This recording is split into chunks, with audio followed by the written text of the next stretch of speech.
Hello friends, welcome back to channel महापुरुषों की बातें। सत्संग जी सबको प्यार भरी राधा स्वामी। आइए सुनते हैं कुछ प्रेरणादायक वचन।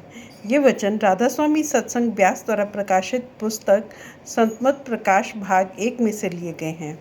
इस पुस्तक के पेज नंबर 170 पर हजूर महाराज बाबा सावन सिंह जी पलटू साहब की वाणी पर सत्संग फरमा रहे हैं।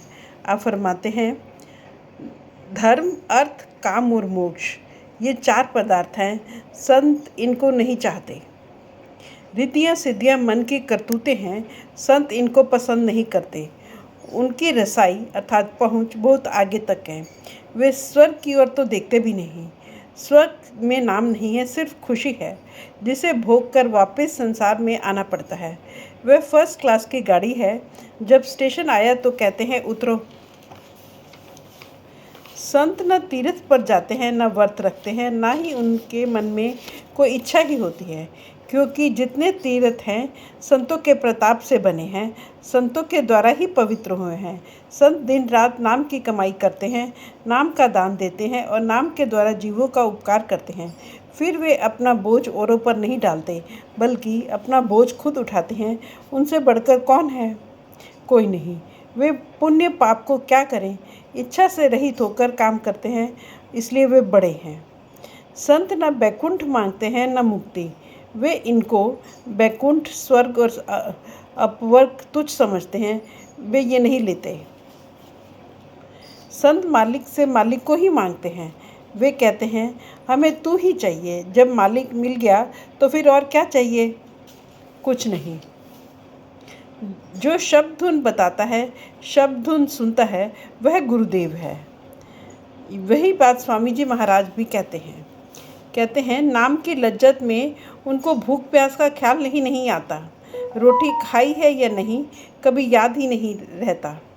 वे दिन रात अपना ध्यान अंदर लगाए रहते हैं, तो फिर रोटी का ख्याल कैसे आए? एक बार मुझे लायलपुर जाना था। हमने यहाँ से रोटी साथ ले ली कि रास्ते में खाएंगे। लायलपुर पहुँच गए, लेकिन रोटी का ख्याल ही नहीं आया। सत्संग किया, उसके बाद खाना खाया। संतों को तो ऊपर आध्यात्मिक मंडलों पर चढ़ना है। खाने पीने का विचार देह में बैठे हुए आता है। दुनियादार को अंदर नहीं चढ़ना, इसलिए उनका मार्ग ही उल्टा है। संत सहजदल कवल की परवाह नहीं करते। वे ब्रह्म की भी परवाह नहीं करते। वे सहज समाधि में से होकर सचखंड जाते हैं। जब सहज समाधि प्राप्त हो जाती है, वह फिर नहीं बिछुड़ती। वह तेल की धारा है, वह नहीं टूटती। यहाँ इस देश में स्थूल माया है, वह जीव को अंदर नहीं जाने देती। तुरीय पद में सूक्ष्म माया है, वहाँ कुछ आराम है। जब ब्रह्म में जाओ तो वहाँ कारण माया है। जब पार ब्रह्म में जाओ, वहाँ तेल की धारा है, वहाँ वृत्ति अखंड हो जाती है। जब सचखंड में जाओ, वहाँ सहज समाधि है, वहाँ जाकर एक टक ध्यान लग जाता है। यदि ऐसा सद्गुरु मिल जाए जो गगन की धुन सुनने की युक्ति बताए, चाहे वे किसी भी जाति का हो, तो उससे नाम ले लो और उस पर तन मन कुर्बान कर दो। जब सद्गुरु मिल जाए, पूरा रास्ता यानी नाम बख्श दे, तो वह सिकलीगर की तरह हमें साफ करता है। जिस प्रकार सिकलीगर लोहे की तलवार पर लगे हुए जंग को रगड़ता है, फिर सान पर लगाता है, फिर आबदार पर लगाता है और तलवार को साफ कर देता है, इसी प्रकार सद्गुरु का सत्संग और नाम है।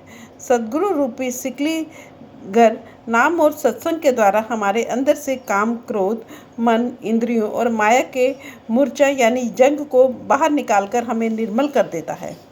जिस प्रकार सिकलीगर तलवार पर पड़े हुए बड़े बड़े दाग झावा पत्थर के द्वारा निकाल कर उसे साफ कर देता है, इसी प्रकार सद्गुरु भी साफ करता है। वह कहता है कि तू नाम जप, भजन कर, तेरी सब मैल दूर हो जाएगी।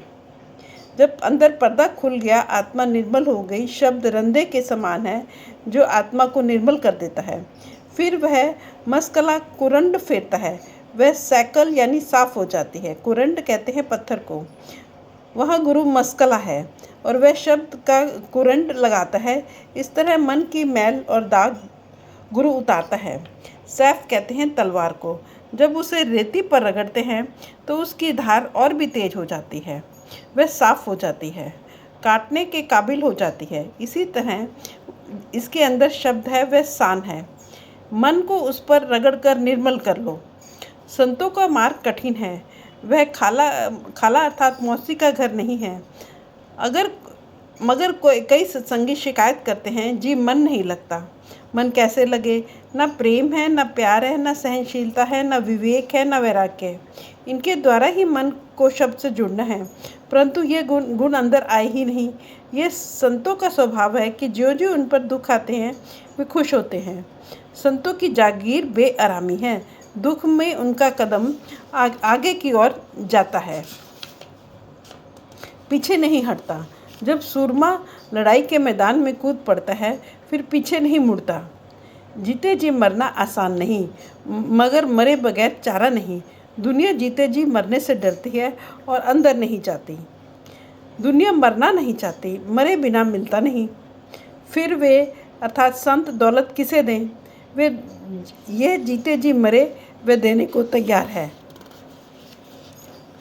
हीरा खाने से मौत हो जाती है, रोटी खाने वाले उसे देखकर डरते हैं। इसी प्रकार नाम कड़वा है, यह डर के मारे नहीं खाता कि कहीं मौत न हो जाए, लेकिन बिना मरे मिलता कुछ नहीं।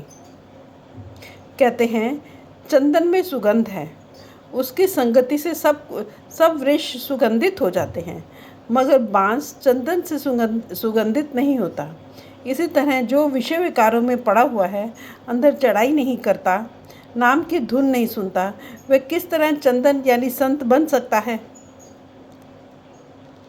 अगर लोहा ही खोटा हो तो पारस क्या करे? इसी तरह यदि शिष्य का हृदय मैला है तो गुरु क्या करे? फ्रेंड्स, अपनी इस वीडियो को आज हम यही समाप्त करते हैं। अगली वीडियो में आगे बढ़ेंगे। Thank you.